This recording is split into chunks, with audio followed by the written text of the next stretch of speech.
40-ാം വെള്ളിയുടെ ആചരണത്തിലാണ് നമ്മൾ. ഈ അറുന്നൂറ്റിമംഗലം കുരിശുമല കയറ്റത്തിൻ്റെ തീർത്ഥാടകരായ നിങ്ങളെ സംബന്ധിച്ചിടത്തോളം ഇത് മറ്റൊരനുഭവം കൂടിയാണ്.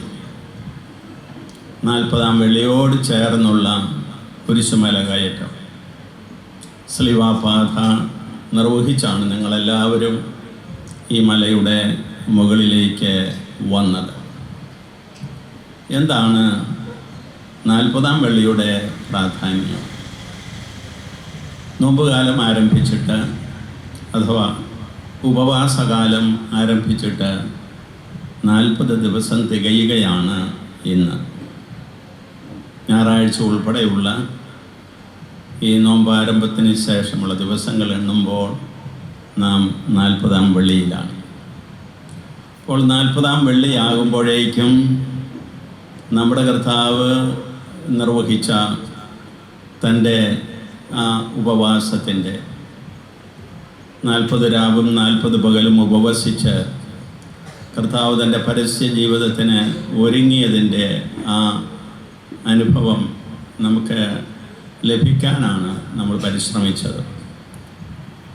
ഈ 40-ാം വെള്ളി വാസ്തവത്തിൽ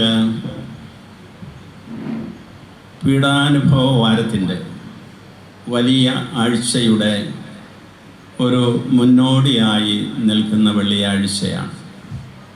40 എന്ന് പറയുന്ന സംഖ്യയ്ക്ക് വേദപുസ്തക പാരമ്പര്യത്തിൽ വലിയ അർത്ഥമുണ്ട്. നിങ്ങൾക്കറിയാവുന്നതുപോലെ അബ്രാഹത്തിൻ്റെ ആ കാലത്ത് ദൈവം ജനത്തെ രക്ഷിച്ചപ്പോൾ 40 രാവും 40 പകലവും മഴ പെയ്ത് പ്രളയമുണ്ടായി എന്ന് നമുക്കറിയാം. അബ്രാഹത്തെയും കുടുംബത്തെയും ദൈവം ആ പ്രളയത്തിൽ നിന്ന് രക്ഷിക്കുകയും ചെയ്തു.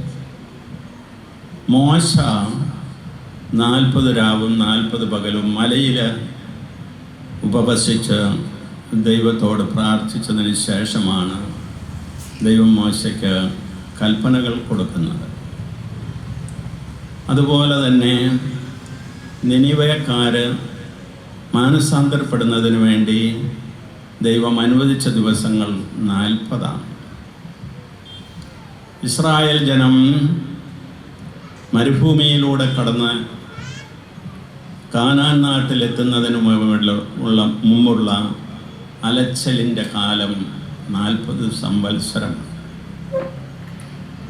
ഈ 40ൻ്റെ ഒരു പൂർത്തീകരണം പോലെയാണ് നമ്മുടെ കർത്താവിൻ്റെ 40 ദിവസത്തെ ഉപവാസവും പിതാവായ ദൈവത്തോടുള്ള സാമീപ്യവും പ്രാർത്ഥനയും. അപ്പോൾ ഈ 40-ാം വെള്ളി നമ്മെ സംബന്ധിച്ചിടത്തോളം എത്ര പ്രാധാന്യമുള്ളതാണെന്ന് നമുക്ക് മനസ്സിലാക്കാം. ഈ വേദപുസ്തക പാരമ്പര്യം മുഴുവൻ നമ്മുടെ ജീവിതത്തിലേക്ക് ഉൾക്കൊള്ളുവാനുള്ള ഒരു പരിശ്രമമാണ് നമ്മൾ ഇന്നേ ദിവസം ധ്യാന വിഷയമാക്കുന്നതും ഈ വിശുദ്ധ കുർബാനയിൽ പ്രത്യേകം നമ്മുടെ അനുഭവമായിട്ട് സ്വീകരിക്കുന്നത്. 40-ാം വെള്ളി പീഡാനുഭവ വാരത്തിൻ്റെ, അതായത് അടുത്ത വാരത്തിൻ്റെ ഒരു കവാടം പോലെ നിലകൊള്ളുകയാണ്. ഈ ഉപവാസകാലം കഴിഞ്ഞ് നമ്മൾ യഥാർത്ഥത്തിലുള്ള അനുഭവത്തിലേക്ക്, നമ്മുടെ കർത്താവിൻ്റെ രക്ഷാകരമായ സഹനത്തിൻ്റെയും മരണത്തിൻ്റെയും അനുഭവത്തിലേക്ക് നമ്മൾ ആഴത്തിൽ പ്രവേശിക്കുന്ന ദിവസങ്ങളാണ് ഇനി വരാനിരിക്കുന്നത്. നമ്മൾ ആദ്യ വായനയിൽ കേട്ടു, ഉൽപ്പത്തി പുസ്തകത്തിൽ നിന്നാണ് അത്. എപ്രകാരം കർത്താവ് സോദോം ഗോമോറ നഗരങ്ങളെ അഗ്നിയും ഗന്ധകവും ഇറക്കി ശിക്ഷിച്ച സന്ദർഭത്തിൽ ലോത്തിനെ കർത്താവ് രക്ഷിച്ചത്. ലോത്തിൻ്റെ കുടുംബത്തെ കർത്താവ് രക്ഷിക്കുകയാണ്. അവൻ വിശ്വസ്തനായിരുന്നു. ദൈവത്തോടുള്ള അവൻ്റെ വിശ്വസ്തതയ്ക്ക് പ്രതിസമ്മാനമായി അവൻ്റെ കുടുംബം സോദോം ഗൊമോറ നാശത്തിൽ നിന്ന് രക്ഷപ്പെട്ടു. രണ്ടാമത്തെ വായന ജോഷുവയുടെ പുസ്തകത്തിൽ നിന്നായിരുന്നു. ആ ജോഷുവയുടെ പുസ്തകത്തിൽ ജോഷുവ ജനങ്ങളെ ഉപദേശിക്കുകയാണ്. കാനാൻ നാട്ടിൽ വന്നതിന് ശേഷവും ദൈവം കൊടുത്ത ഏറ്റവും വലിയ ഒരു ദാനമാണ് കാനാൻ നാട്. 40 വർഷത്തെ അലഞ്ഞു തിരിഞ്ഞുള്ള മരുഭൂമി വാസത്തിന് ശേഷം കാനാൻ നാട്ട് വന്നതിന് ശേഷവും ആ ജനത്തിൽ ചിലരൊക്കെ വിഗ്രഹാരാധനയിലേക്ക്, മറ്റ് ദൈവങ്ങളിലേക്ക് തിരിയുന്ന ഒരു പ്രവണത കണ്ടപ്പോൾ അവരോട് പറയുകയാണ്, നിങ്ങളുടെ രക്ഷകനായ ദൈവത്തിൽ പൂർണ്ണമായി വിശ്വാസം സമർപ്പിച്ച് ജീവിക്കണമെന്ന്. അവരെ രക്ഷയുടെ അനുഭവത്തിലേക്ക് ജോഷുവ വിളിക്കുകയാണ് ചെയ്യുന്നത്. റോമാക്കാർക്കുള്ള ആ ലേഖനത്തിൽ പൗലോസ് ശ്ലീഹ പറഞ്ഞതും നാം കേട്ടു. അദ്ദേഹം പറയുന്നത്, യഹൂദരായ നിങ്ങളെ ദൈവം പരിച്ഛേദനം വഴി, അതൊരടയാളമാണ്, രക്ഷിച്ച് നിങ്ങൾക്ക് രക്ഷയുടെ അനുഭവത്തിലേക്ക് നിങ്ങളെ ആനയിച്ചു എന്ന്. എന്നാൽ വിജാതീയരെയും ദൈവം കൈവിട്ടില്ല. വിജാതീയർ എന്ന് പറഞ്ഞാൽ ആ യഹൂദരാണ്, യഹൂദരല്ലാത്തവർ. അത് ഏതെങ്കിലും രീതിയിൽ താഴ്ന്ന ഒരു പദപ്രയോഗമല്ല. ദൈവം തിരഞ്ഞെടുത്ത ജനമെന്ന് വിളിക്കപ്പെടുന്നു. ആ ജനത്തിൽപ്പെടാത്തവരെ ജനതകൾ അല്ലെങ്കിൽ വിജാതീയരെന്ന് വിശേഷിപ്പിക്കുന്നു എന്ന് മാത്രം. വിജാതീയരെയും കർത്താവ് ചേർത്ത് നിർത്തി രക്ഷയുടെ സന്തോഷത്തിലേക്ക് അവരെ ആനയിക്കുന്നു എന്നാണ് കർത്താവ് പറയുന്നത്. പൗലോസ് ശ്ലീഹ വിജാതീയരുടെ ശ്ലീഹ എന്നറിയപ്പെടാൻ ആഗ്രഹിച്ച ശ്ലീഹായാണ്. കാരണം തൻ്റെ ദൗത്യം നമ്മുടെ കർത്താവിൻ്റെ രക്ഷ ജനമല്ലാത്ത എന്ന് വെച്ചാൽ ദൈവത്താൽ തിരഞ്ഞെടുക്കപ്പെട്ട ഇസ്രായേലിൻ്റെ പിന്തുടർച്ചക്കാരല്ലാത്തവർക്ക് കൊടുക്കാൻ വേണ്ടി താൻ നിയോഗിക്കപ്പെട്ടിരിക്കുന്നു എന്നുള്ളതിൽ അഭിമാനം കൊണ്ടവനാണ് വിശുദ്ധ പൗലോസ് ശ്ലീഹ. അപ്പോൾ അവരെയും രക്ഷിച്ചിരിക്കുന്നു എന്നാണ് പറയുന്നത്. സുവിശേഷമാണ് ഇന്നത്തെ ഈ 40-ാം പള്ളിയുടെ ഏറ്റവും കാതലായിട്ടുള്ള അനുഭവത്തെ നമ്മുടെ മുന്നിൽ വയ്ക്കുന്നത്. അതെന്താണെന്ന് ചോദിച്ചാൽ ലാസറിൻ്റെ പുനരുജ്ജീവനം. പുനരുജ്ജീവനം എന്ന വാക്കുകൊണ്ട് ഉദ്ദേശിക്കുന്നത് ജീവനിലേക്ക് തിരിച്ചു കൊണ്ടുവരിക. ഉത്ഥാനം എന്നുള്ളത് ജീവനിലേക്ക്, മാനുഷിക ജീവിതത്തിലേക്കുള്ള തിരിച്ചു കൊണ്ടുവരവലല്ല, പിന്നെയോ സ്വർഗീയ ജീവിതത്തിലേക്കുള്ള വരവാണ്, പ്രവേശനമാണ്. അപ്പോൾ പുനരുജ്ജീവനം ലാസറിൻ്റേത് കർത്താവ് നിർവഹിച്ചു. അപ്പോൾ കർത്താവ് പറയുന്ന ഒരു പ്രാർത്ഥന വളരെ പ്രധാനപ്പെട്ടതാണ്. പിതാവേ, നീ എൻ്റെ പ്രാർത്ഥന കേട്ടതിൽ ഞാൻ നിന്നെ സ്തുതിക്കുന്നു. കർത്താവ് ചെയ്യാൻ പോകുന്ന ലാസറിൻ്റെ പുനരുജ്ജീവനം സാധിച്ചു. അത് പിതാവായ ദൈവം എൻ്റെ പ്രാർത്ഥനയിലൂടെ സ്വീകരിച്ചു കഴിഞ്ഞുള്ളെന്നുള്ള അർത്ഥത്തിലാണ് കർത്താവ് പ്രാർത്ഥിക്കുന്നത്. നമ്മുടെ എല്ലാ പ്രാർത്ഥനകളുടെയും ഒരു അനുഭവം നമുക്ക് ആ രീതിയിലായിരിക്കണം. നാം ചോദിക്കുന്നതിന് മുമ്പ് നാം ചോദിക്കുന്നത് അത് അർഹതപ്പെട്ടതാണെങ്കിൽ തരുന്നവനാണ് പിതാവായ ദൈവം. അപ്പോൾ അങ്ങനെ ചോദിക്കുന്നു. ലാസർ പുനരുജ്ജീവിപ്പിക്കപ്പെടുന്നു. അങ്ങനെയുള്ള ഈ ലാസറിൻ്റെ പുനരുജ്ജീവനം കണ്ട് അനേകം യഹൂദർ അവനിൽ വിശ്വസിച്ചു എന്ന് പറഞ്ഞാണ് ഇന്നത്തെ വായന സമാപിക്കുന്നത്. പ്രിയമുള്ള സഹോദരി സഹോദരന്മാരെ, ഈ ഒരു വിശ്വാസം ജനത്തിന് കിട്ടിയെന്ന് വരികിൽ അത് തന്നെയാണ് കർത്താവിൻ്റെ എതിരാളികളായിട്ടുള്ള ഫരിസയരെയും പുരോഹിത പ്രമാണികളെയും നിയമജ്ഞന്മാരെയും പ്രകോപിപ്പിച്ചത്. പിറ്റേ ദിവസം ശനിയാഴ്ച കർത്താവ് ഈ ലാസറിൻ്റെ വീട്ടിൽ തന്നെ വിരുന്നിനിരിക്കുന്നുണ്ട്. ആ വിരുന്നിനിരിക്കുമ്പോൾ കർത്താവിനോടൊപ്പം ഇന്നലെ 4 ദിവസം മുമ്പ് മൃതനായ ലാസറും ഇരിക്കുകയാണ്. ജനങ്ങളെല്ലാം വിശ്വസിക്കാനും തുടങ്ങി. ഇങ്ങനെ പോയാൽ ജനങ്ങളെല്ലാവരും അവൻ്റെ പിന്നാലെ പോകുമല്ലോ എന്ന് പറഞ്ഞാണ് പിന്നീട് കർത്താവിനെതിരായിട്ടുള്ള ഗൂഢാലോചന നടക്കുന്നതെന്നും നമ്മുടെ സുവിശേഷത്തിൽ വായിക്കുന്നു. അപ്പോൾ ലാസറിൻ്റെ പുനരുജ്ജീവനം, അതിൻ്റെ അർത്ഥം എന്താണെന്ന് കർത്താവ് മർത്തായോട് പറയുന്നുണ്ട് ഇതിനു മുമ്പായിട്ട്. നീ ഇവിടെ ഉണ്ടായിരുന്നെങ്കിൽ എൻ്റെ സഹോദരൻ മരിക്കുകയില്ലായിരുന്നു പറഞ്ഞ മർത്തായോട് ലാസർ മരിച്ചിട്ടില്ല എന്ന് കർത്താവ് പറയുന്നതും പിന്നീടുള്ള സംഭാഷണവും നിങ്ങൾക്കറിയാം. അവസാന നാളിൽ അവൻ ഉയിർത്തെഴുന്നേൽക്കുമെന്ന് എനിക്കറിയാം എന്ന് മർത്ത പറയുമ്പോൾ കർത്താവ് പറയുന്നു, ഞാനാകുന്നു ജീവനും ഉത്ഥാനവും. ഞാനാകുന്നു ജീവനും ഉത്ഥാനവും. ഈ വലിയ ഒരു സത്യത്തിലേക്ക് നമ്മളെ കൊണ്ടുവരുന്നതിനാണ് കർത്താവ് ലാസറിൻ്റെ പുനരുജ്ജീവനം സാധിച്ചെടുത്തത്. നേരത്തെ തന്നെ അറിവ് കിട്ടിയതാണ് ലാസർ മരിച്ചെന്ന്. സാധാരണഗതിയിൽ മാനുഷികമായി ചിന്തിച്ചാൽ ഓടിയെത്തേണ്ടതാണ് കർത്താവ്. നമ്മളൊക്കെ നമ്മുടെ പ്രിയപ്പെട്ടവരാരെങ്കിലും മരിച്ചെന്ന് കേട്ടാൽ ഉടനെ വണ്ടി എടുത്ത് ഓടിച്ചെന്ന് അവിടുത്തെ ആളുകളുടെ ദുഃഖത്തിൽ പങ്കുചേരും. നമ്മുടെ ദുഃഖം നമ്മൾ അവരെ അറിയിക്കും. ഇങ്ങനെയാണല്ലോ. അതുപോലെ ഈശോ ചെല്ലേണ്ട ഒരു മരണമാണ് ലാസറിൻ്റെ മരണം. പക്ഷേ 4 ദിവസം മനഃപൂർവ്വം എന്ന് വേണമെങ്കിൽ പറയാം, അല്ലെങ്കിൽ തൻ്റെ രക്ഷാകര പദ്ധതിയുടെ യഥാർത്ഥ സ്വഭാവം വെളിപ്പെടുത്താൻ വേണ്ടിയിട്ടാവണം കർത്താവ് 4 ദിവസം കഴിഞ്ഞാണ് എന്ന്. 4 ദിവസം കഴിഞ്ഞവൻ തീർച്ചയായിട്ടും അഴുകി തുടങ്ങിയിരിക്കുമെന്ന് എല്ലാവർക്കും അറിയാം. മരിച്ച ഉടനെ ഓടി വന്നാണ് കർത്താവ് ഈ പുനരുജ്ജീവനം നിർവഹിക്കുന്നതെന്ന് വരികിൽ അതുവരും കളപ്പീരാവും മരിച്ചിട്ടൊന്നുമില്ല ഇരുന്നു എന്ന് വേണമെങ്കിൽ പറയാം. പക്ഷേ ഇതല്ല, 4 ദിവസം കഴിഞ്ഞു. മനഃപൂർവ്വം കർത്താവ് 4 ദിവസം കഴിഞ്ഞ് വരികയാണ്. എന്നിട്ടാണ് മർത്തായോട് പറയുന്നത്, ഞാനാകുന്നു ജീവനും ഉത്ഥാനവും. ജീവൻ നൽകുന്നവൻ, അത് മാനുഷിക ജീവനായാലും ആത്മീയ ജീവനായാലും അത് ഞാൻ തന്നെയാണ്. പിതാവ് എന്നിലൂടെയാണ് ആ ജീവൻ മനുഷ്യ സമൂഹത്തിന് നൽകുന്നത്. നമ്മളൊക്കെ ആ ജീവൻ പ്രാപിച്ചവരാണ്. മാമോദീസായിലെ പുനർജനനം അത് കർത്താവായ ഈശോ മിശിഹായിലൂടെ നമുക്ക് ലഭിച്ച ദൈവിക ജീവനാണ്, ദൈവത്തിൻ്റെ ജീവനാണ്, കൃപയാണ്.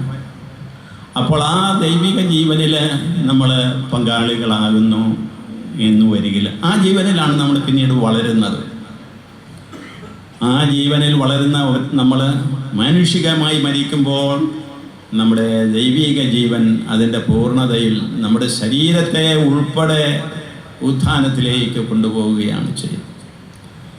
അലക്സാണ്ട്രിയയിലെ വിശുദ്ധ സിറിൽ എന്ന് പറയുന്ന വലിയ ദൈവശാസ്ത്രജ്ഞനായിട്ടുള്ള ഒരു വിശുദ്ധനുണ്ട്.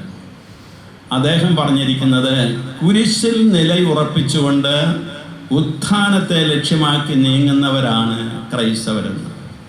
കുരിശിൽ നിലയുറപ്പിച്ചുകൊണ്ട് ഉത്ഥാനത്തെ ലക്ഷ്യമാക്കി നീങ്ങുന്നവർ നമ്മൾ ആ കൂട്ടരാണ്. നമ്മൾ കുരിശിലാണ് നിലയുറപ്പിച്ചിരിക്കുന്നത്. ജീവിതത്തിലെ എല്ലാ ദുഃഖാനുഭവങ്ങളും പാപം മൂലം വരുന്നവയല്ല സൂചിപ്പിക്കുന്നത്. പാപമൊഴിച്ചുള്ള നമ്മുടെ എല്ലാ ദുഃഖാനുഭവങ്ങളും, ശാരീരികവും മാനസികവുമായിട്ടുള്ള വ്യഥകൾ, നമ്മുടെ വിശ്വാസത്തിൻ്റെ പേരിലോ നമ്മുടെ ജീവിത സാക്ഷ്യത്തിൻ്റെ പേരിലോ ഒക്കെ നമുക്കുണ്ടാകുന്ന വേദനകൾ, ദുഃഖങ്ങൾ എല്ലാം നമ്മെ നമ്മുടെ വിശ്വാസത്തിൽ ഉറപ്പിക്കണം. അവിടെ അടിയുറച്ച് നിന്നുകൊണ്ട് ഉത്ഥാനത്തെ ലക്ഷ്യമാക്കിക്കൊണ്ട് നമ്മൾ നീങ്ങുകയാണ്. അതാണ് നമ്മുടെ വിശുദ്ധ കുർബാന അർപ്പണത്തിലും പ്രാവർത്തികമാകുന്നത്. നമ്മൾ തിരുവചനം ശ്രവിച്ച് അത് വ്യാഖ്യാനിച്ച് ഇപ്പോൾ നടക്കുന്നത് പോലെ നമ്മളത് ഉൾക്കൊണ്ടതിന് ശേഷം ആ വചനത്തിൻ്റെ രഹസ്യം അനുഭവിക്കാനായിട്ട് നമ്മൾ ഉത്ഥാനത്തെ ലക്ഷ്യമാക്കിക്കൊണ്ട് കുരിശിൽ നിലയുറപ്പിച്ചുകൊണ്ട് നീങ്ങുകയാണ്. പ്രിയമുള്ളവരെ, നാളെ നമ്മുടെ നിങ്ങൾക്കറിയാമോ എന്നറിഞ്ഞുകൂടാ, ഏതായാലും കോഴിക്കോട്ടെ ശനി എന്ന് പറയുന്ന ദിവസമാണ്. കോഴിക്കോട്ടെ ശനി ഒരു കവണിയൊക്കെ ഇവിടുത്തെ അമ്മച്ചി ഇരുന്ന് ശരിക്കും അമ്മച്ചിക്കറിയാം. ഈ കോഴിക്കോട്ടെ ശനി എന്ന് പറഞ്ഞാൽ അത് നമ്മുടെ കർത്താവിൻ്റെ പീഡാനുഭവത്തെ നമുക്ക് സൂചിപ്പിക്കുന്ന ഒരു നമ്മുടെ കുടുംബങ്ങളിലെ ആചരണമായിരുന്നു. ആ കോഴിക്കോട്ടക്കകത്ത് നമ്മൾ ചക്കരയും തേങ്ങായും ചില സുഗന്ധദ്രവ്യങ്ങൾ മിക്കവാറും ഒക്കെ ചേർക്കുന്നത് ഏലമാണ്, ഏലക്ക ഒക്കെ ചേർത്ത് അത് കഴിക്കുന്നത് നമ്മുടെ കർത്താവിൻ്റെ പാദങ്ങളെ മറിയം സുഗന്ധ തൈലം കൊണ്ട് പൂശിയതിൻ്റെ അനുസ്മരണമായിട്ടാണ്. അങ്ങനെ കൊഴുക്കട്ട ശനി നാളെ നമ്മൾ ആചരിക്കും. പക്ഷേ നമ്മുടെ ഇന്നത്തെ തിരുവചന ധ്യാനത്തിൽ ഏറ്റവും പ്രധാനപ്പെട്ട ആ ചിന്ത കൊഴുക്കട്ട ശനിയായിട്ടൊന്നുമല്ല. പിന്നെയോ ഈ പീഡാനുഭവ വാരത്തിൽ ഉയർപ്പ് തിരുനാൾ, അതോ ഓശാന ഞായർ നാളെ കഴിഞ്ഞ് വരും. ഓശാന ഞായർ നമ്മുടെ കർത്താവിൻ്റെ രാജത്വത്തിൻ്റെ പ്രകാശനമാണ്. രാജാവായ ഈശോയെ ജനങ്ങൾ ആർത്തട്ടഹസിച്ചെതിരേൽക്കുന്നതിൻ്റെ ഒരനുഭവമാണ് നമ്മൾ കാണുന്നത്. യഥാർത്ഥത്തിൽ മനുഷ്യവംശത്തിൻ്റെ അധിപൻ, മനുഷ്യവംശത്തെ രക്ഷിച്ച് തന്നോടൊപ്പം ദൈവപിതാവിൻ്റെ സന്നിധിയിൽ അർപ്പിക്കുന്നവനെന്നുള്ള നിലയിൽ കർത്താവ് അംഗീകരിക്കപ്പെടുകയാണ്. ഓശാന ഞായർ വാസ്തവത്തിൽ ഈശോയുടെ ജീവിത വിജയത്തിൻ്റെ ഒരു വെന്നിക്കൊടി പാറിക്കുന്ന ദിവസമാണ്. അങ്ങനെ നാം എല്ലാവരും അവിടുത്തോടൊപ്പം കർത്താവിൻ്റെ രാജകീയ പൗരോഹിത്യത്തിൽ പങ്കുചേരുന്ന അനുഭവത്തിൻ്റെ ദിവസമാണ് ഓശാന ഞായർ. പിന്നീട് വരും പെസഹ വ്യാഴം. നമ്മുടെ കർത്താവ് തന്നെ നമുക്കായിട്ട് നൽകുന്നതിൻ്റെ, അത് കുരിശിലാണതിൻ്റെ പൂർത്തീകരണം എന്ന് വരികിലും അത് മുന്നോടിയായിട്ട് നമുക്ക് അപ്പത്തിൻ്റെയും മീനിൻ്റെയും സാദൃശ്യങ്ങളിൽ അവിടുത്തെ സാന്നിധ്യവും അവിടുത്തെ രക്ഷാകരമായ അനുഭവം നൽകുന്ന ദിവസത്തിൻ്റെ ആഘോഷം പെസഹ വ്യാഴം. പിന്നെ വരുന്നു പീഠാനുഭവ വെള്ളി.